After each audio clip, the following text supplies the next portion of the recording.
अभिनव की जिंदगी रातों रात पलट चुकी थी। उसके साथ जो हुआ उस पर उसे अभी तक यकीन नहीं हो रहा था। उसके हाथ में अपने पिता की तस्वीर थी, लेकिन उस तस्वीर में वो गुस्से से भरी निगाहों से राणा को देख रहा था। अगर उसका बस चलता तो वो अभी की अभी राणा का सर काटकर अपने पिता की मौत का बदला ले लेता। मैं तुमसे पूछना ही भूल गया, इतने सालों तक तुम थे कहां? कहां थे तुम? पापा के जाने के बाद मैं एक अनाथ आश्रम में पला बड़ा। कई सालों के बाद वहां से निकला, काम करने लगा ताकि पढ़ाई के लिए पैसे जोड़ सकूं। लेकिन इस दौरान आप लोगों ने मुझे ढूंढा क्यों नहीं? टाइगर, ऐसा नहीं है कि मैंने तुम्हें ढूंढने की कोशिश नहीं की।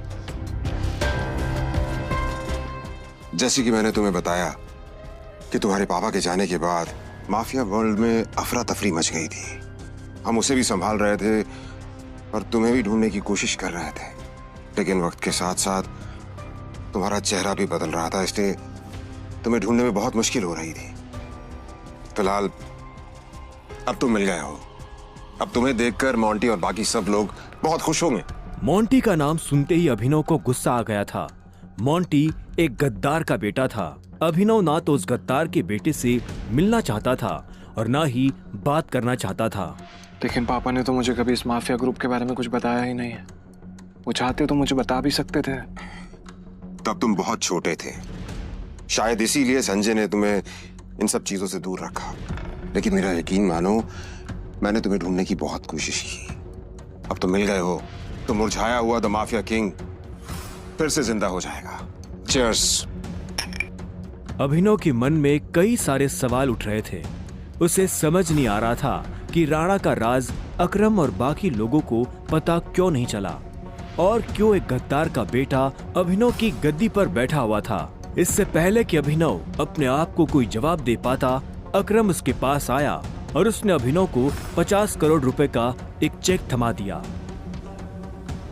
ये लो, इसे रख लो। जब तक तुम टाइगर की पोजीशन नहीं पा लेते तब तक तुम्हें इसकी जरूरत पड़ेगी। अभिनव ने अकरम के हाथ से चेक लिया और उसे देखने लगा। उसकी जिंदगी पलट तो गई थी, लेकिन अभी भी ऐसे कई सवाल थे जिनके जवाब उसे नहीं मिले थे। एक बात और, तुम्हारी असली पहचान के बारे में फिलहाल किसी को कुछ पता नहीं लगना चाहिए। इसलिए अभी तक जैसे जीते आए थे वैसे ही जीते रहना, समझे? अभिनव ने हाँ में सिर हिलाया और दोनों कमरे से बाहर आ गए। इधर अनन्या चिंता भरी निगाहों से उस कमरे के दरवाजे को देख रही थी जिसमें अभिनव और अकरम थे। वो ये जानने के लिए बेताब थी कि उन दोनों के बीच अंदर क्या बात हो रही थी और अभिनव को आने में इतनी देर क्यों लग रही थी। लगता है आज अभिनव अपनी दवा चखेगा। ऐसे कितने दुख की बात है ना, शादी के बाद बेचारा ऐश करने से पहले ही मर जाएगा। ये सुन अनन्या को झटका लगा। वो जानती थी कि अकरम के लिए किसी को मारना कोई बड़ी बात नहीं थी। अकरम सर जैसे गटर के चूहों को बर्दाश्त नहीं करते हैं, साफ कर देते हैं। देखना ये भी नहीं बचेगा। इसे कहते हैं शादी करके मर गया, वो बात सच हो जाएगी। ये अनन्या को ये सुनकर बुरा लगा। कोई इंसान किसी दूसरे इंसान की मौत पर खुश कैसे हो सकता था? प्लीज एटलीस्ट उसके बारे में इस तरह से बात तो मत करो। तो कैसी बातें करें? जिसके जैसे लक्षण होते हैं ना, उसके बारे में वैसी ही बातें होंगी। देवेन सही कह रही है वो, बिल्कुल ठीक कह रही हो। हमें उसके बारे में ऐसे बात नहीं करनी चाहिए। वैसे भी मेरे दादाजी ने कहा था कि मरे हुए लोगों के बारे में ना गलत बात नहीं करनी चाहिए।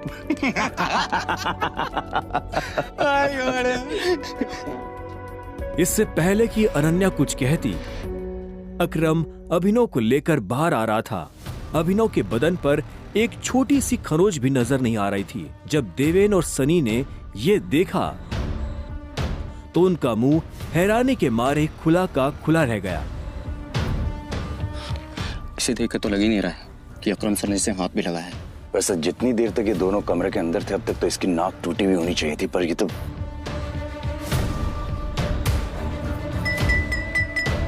लेडीज एंड जेंटलमैन, मैं आप सबको किसी से मिलवाना चाहता हूं। ये अभिनव, मेरे सबसे पुराने ड्राइवर का बेटा। मेरे लिए बहुत अजीज है ये। अकरम ने जैसे ही अभिनव का सबसे परिचय करवाया तो देवेन और सनी खुश हो गए, लेकिन अनन्या को ये सुनकर झटका लगा। Enjoy the party please.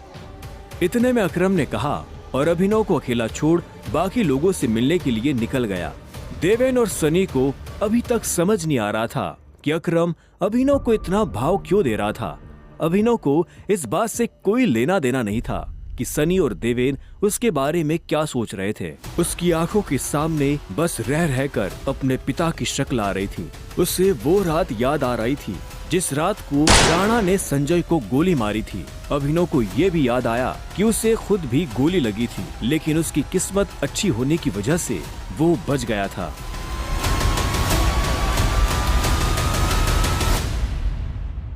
मुझे नहीं लगा था कि तुम अपने पैरों पर बाहर भी आ पाओगे।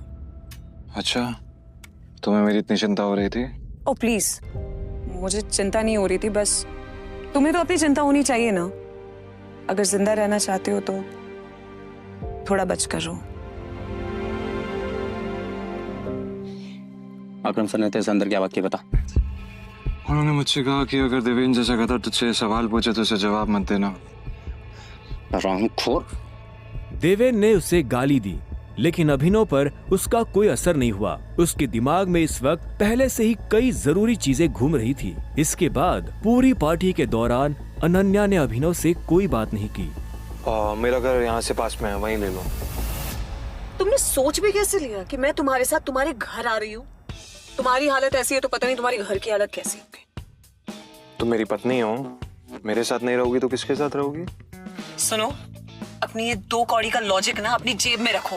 पहले तुम मुझे ये बताओ, तुम मेरे बिस्तर में कैसे आए? ये सवाल तो मैं भी तुमसे पूछना चाहता हूँ। अच्छी बात है, लेकिन मैं तुम्हारे साथ तुम्हारे घर रहने नहीं आ रही हूँ, मैं अपने घर जा रही हूँ, ठीक है? और अगर इन फ्यूचर मजबूरी भी रहे ना तो मैं तुम्हारे साथ तुम्हारे घर में नहीं रहूंगी, तुम मेरे घर रहने आओगे एक नौकर की तरह, समझे? अभिनव ने पहले उसे देखा और फिर अपनी उंगली में पहनी हुई उस अंगूठी को देखने लगा। अगर आज वो अंगूठी नहीं होती तो पता नहीं उसका क्या होता।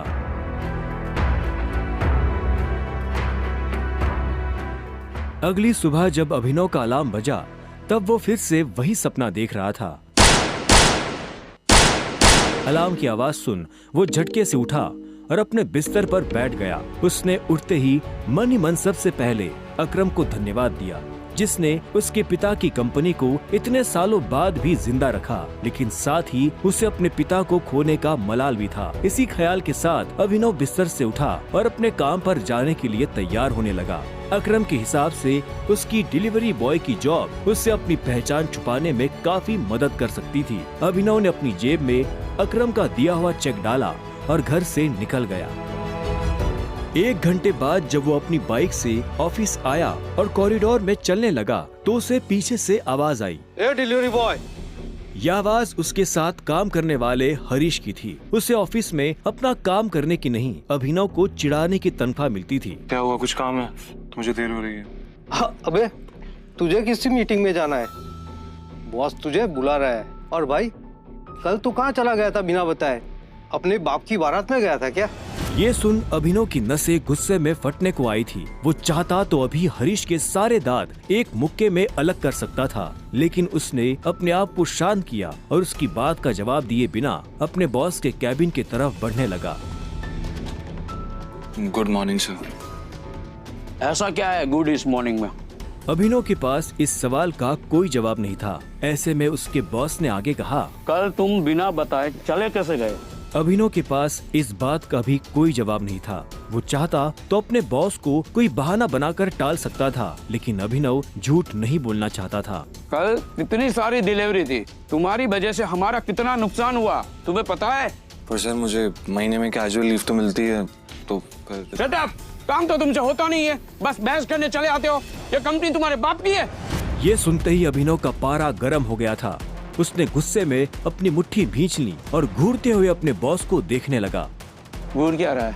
अपना सामान बांध और निकल यहाँ से। You are fired! अभिनव को ये सुनकर झटका नहीं लगा। असल में वो जानता था कि उसके साथ ऐसा कुछ बहुत जल्दी हो सकता था। उसका बॉस और देवेन एक दूसरे को बहुत अच्छी तरह से जानते थे। कल पार्टी में अभिनव ने देवेन को जिस तरह से जवाब दिया, उन्होंने मुझसे कहा कि अगर देवेन जैसा कहता तुझसे सवाल पूछे तो उसे जवाब मत देना। उससे उसे समझ आ गया था कि आज नहीं तो कल ये होकर रहेगा। ठीक है, कोई बात नहीं, मैं चला जाता हूँ। जो मैंने पूरा महीना काम किया है उसकी सैलरी दे दीजिए। सैलरी? तेरी वजह से हमारा जो नुकसान हुआ उसकी भरपाई अगर मैं तेरी सैलरी से भी करूँ ना तो भी तुम्हें अपनी जेब से 10,000 रुपए देने पड़ेंगे। शुक्र मना कि वो मैं तुझसे नहीं मांग रहा, इसलिए चुपचाप निकल यहाँ से। क्या बोल रहे हो सर आप? क्या मेरे एक दिन आने में आपका 25,000 का नुकसान हो गया? मैं तब तक यहाँ से नहीं जाऊंगा जब तक मुझे मेरी सैलरी नहीं मिल जाएगी। सैलरी दीजिए। सैलरी? रुक, अभी देता हूँ तुझे तेरी सैलरी। उसके बॉस ने कहा और टेबल पर रखी घंटी बजा दी।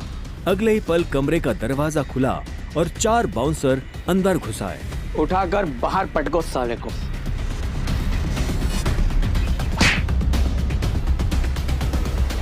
बॉस के मुंह से ये सुनते ही वो चारों अभिनव पर धावा बोलने के लिए टूट पड़े, लेकिन इससे पहले उनमें से कोई अभिनव पर हमला कर पाता, अभिनव ने उन्हें पटकनी दे दी थी। उसने किसी का हाथ तोड़ा तो किसी का पाँव, किसी के पेट में मुक्का मारा तो किसी के पेट पर लात। देखते ही देखते बॉस के सारे आदमी ढेर हो गए थे। बॉस ये देख भौचक्का रह गया था। अभिनव अब सीधा बॉस के पास आया और उसकी गर्दन पकड़कर बोला,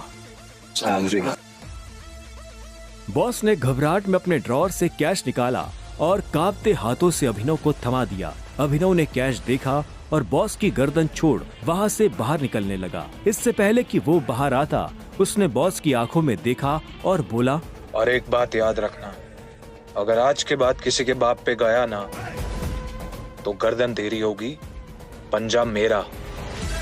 ये सुन बॉस के होश उड़ गए थे। उसे पता था कि अभिनव एक गुस्सैल आदमी है, लेकिन उसने कभी उसका गुस्सा देखा नहीं था। इधर अभिनव भी जब ऑफिस से बाहर आया तो उसे एक अनजान नंबर से फोन आया। अभिनव ने फोन उठाया। हेलो, कौन? टाइगर, अकरम। हाँ कहिए। मुझे तुम्हें किसी से मिलवाना है, वो भी हमारे माफिया वर्ल्ड का एक बहुत बड़ा नाम है, और साथ ही साथ तुम्हारे पापा और मेरा जिगरी यार भी, बलराज। मैं चाहता हूं कि बलराज को पता चल जाए कि हमारा टाइगर वापस लौट आया है, इसलिए शाम को साथ में डिनर करेंगे होटल सफायर में। एड्रेस तुम्हें भेज रहा हूं, ठीक है? सी या, बाय। अकरम के मुंह से बलराज का नाम सुनते ही अभिनव के बदन में झुरझुरी सी दौड़ गई थी। उसने बलराज का नाम पहले भी सुना था। इस शहर में बलराज का नाम बच्चा बच्चा जानता था और हर बड़ा आदमी उसके नाम से थर-थर कांपता था। ऐसे में अभिनव को भी उससे मिलने में घबराहट हो रही थी। जिस बलराज से वो घबरा रहा था, असल में वो उसी का बॉस होने वाला था। पर क्या वो बलराज का बॉस बन पाएगा? क्या वो अपने पिता के दोस्त को अपना दोस्त बना पाएगा? जानने के लिए सुनते रहिए द रिटर्न ऑफ टाइगर, सिर्फ पॉकेट एफएम ऐप पर।